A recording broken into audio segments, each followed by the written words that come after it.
Radio Relais.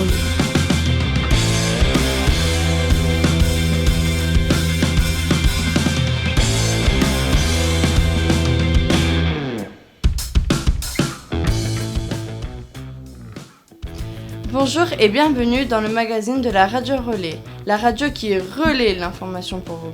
Aujourd'hui, nous accueillons Yannick Gagne de la CAPEB.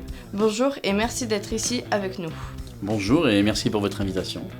Alors, Monsieur Gagne, vous travaillez pour la CAPEB. Quel est le but de votre association ? Alors, la CAPEB est un syndicat patronal. La CAPEB, c'est la Confédération artisanale des petites entreprises du bâtiment. Et nous, on est là pour défendre les chefs d'entreprise. Comme il existe des syndicats de salariés, nous, on a un syndicat où on défend que les chefs d'entreprise. Quelle est votre fonction au sein de l'association ? Alors, à la CAPEB, moi, je suis le secrétaire général. Donc en fait, c'est moi qui gère un peu l'ensemble des services de la CAPEB. Je manage, on fait aussi bien de la com, on gère absolument, j'ai un œil à peu près sur tout, comme un chef d'entreprise, c'est un peu la même chose, sauf que là, à la place, c'est dans une assoce. En quoi consiste votre travail ? Alors, à la CAPEB, on est là surtout pour défendre et accompagner les artisans. C'est-à-dire que les défendre, on a un syndicat patronal, donc on les défend via les idées qui nous font remonter. Et puis après, derrière, nous, on est là pour les accompagner sur ces idées-là.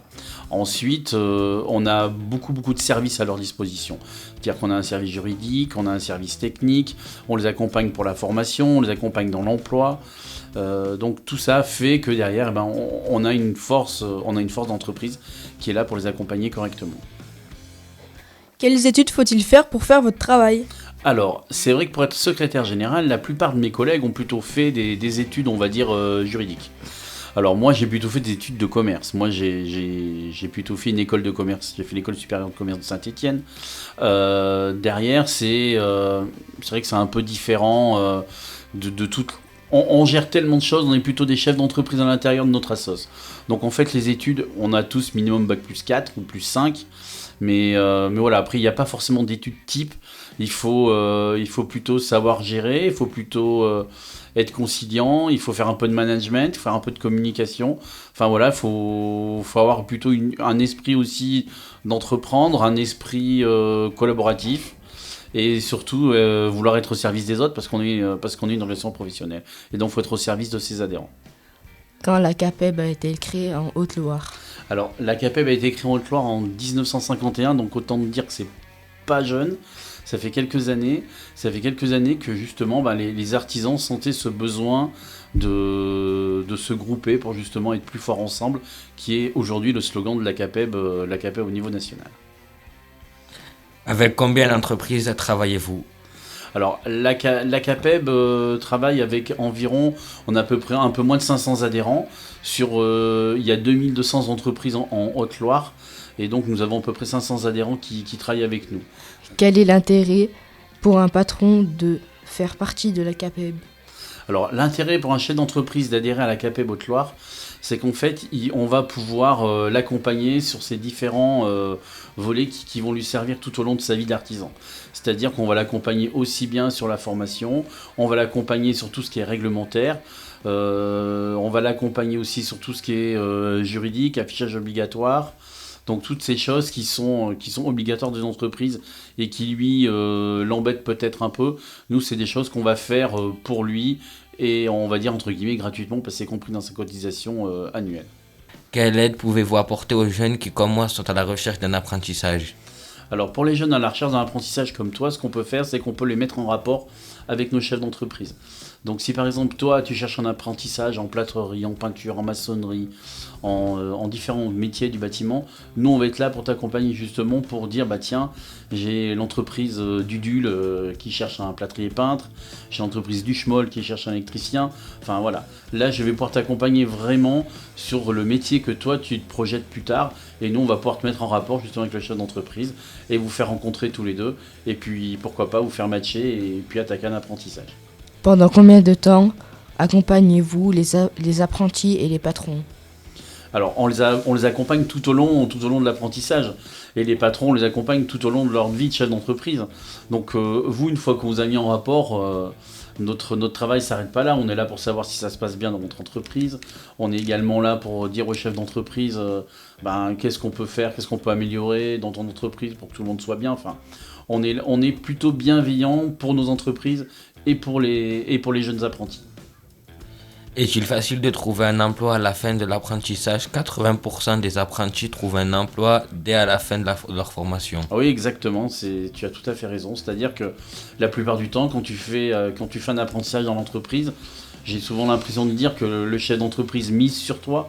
Donc s'il mise sur toi, c'est quelque part, il veut te garder. Et donc normalement, quand il garde derrière, tu as un CDI dans cette entreprise.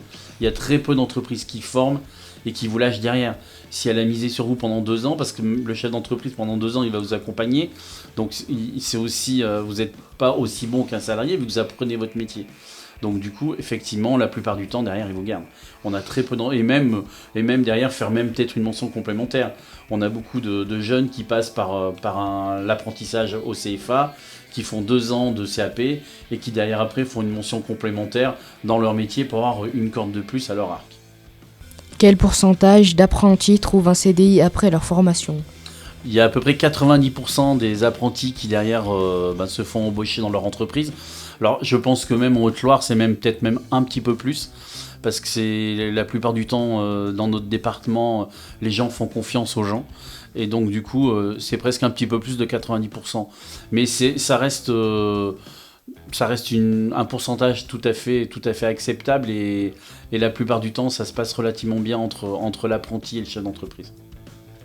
Alors, si des auditeurs sont à la recherche d'un emploi, comment peuvent-ils vous contacter? Alors, il n'y a rien de compliqué. Ils appellent à la CAPEB Haute-Loire. La CAPEB, donc on peut nous joindre au 04 71 09 11 68. Et là, ils nous appellent. Ils disent dans quel métier ils veulent aller, vers quel métier du bâtiment ils veulent aller. Nous, derrière, on va essayer. Il faut aussi qu'ils nous disent où est-ce qu'ils habitent, parce que c'est important que géographiquement, s'ils sont à Monistrol, on les envoie pas à Brioude. Hein. Donc du coup voilà. Donc si vous êtes sur le secteur ici on est plutôt à Monistrol, donc il faut me dire où est-ce que c'est, si c'est plutôt Basse, si c'est plutôt Beauzac, si c'est plutôt les Villettes, Golène ou Saint-Pal ou Aurec. Et là on essaye de vous trouver une entreprise qui est à côté de chez vous, parce que j'imagine que là, vu que vous êtes jeune, vous n'avez pas le permis. Donc forcément, faudra qu'on essaye de trouver une entreprise qui soit à côté de chez vous. Donc voilà. Mais c'est vrai que sur la plupart de nos 500 entreprises, elles sont bien dispatchées sur l'ensemble du département. Et normalement, avec ça, on arrive forcément à vous trouver une entreprise proche de chez vous et qui est capable de vous prendre en apprentissage. Merci beaucoup, Monsieur Gagne, pour toutes ces explications et merci à vous, chers auditeurs. Écoutez, merci à vous de m'avoir reçu. Merci à Radio Relais. Moi, j'aimerais la prochaine fois que je viendrai pour vous parler de notre escape game métier du bâtiment qu'on a fait justement pour vous les jeunes, pour vous montrer que ces métiers-là sont pas si compliqués que ça et surtout vous montrer les métiers du bâtiment sous un autre œil. Donc merci à Cosmic FM et RCM, la radio qu'on aime.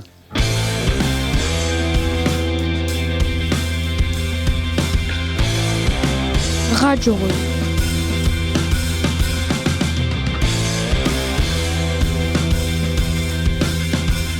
Vous écoutez Radio Relais, la radio qui relaie l'information pour vous.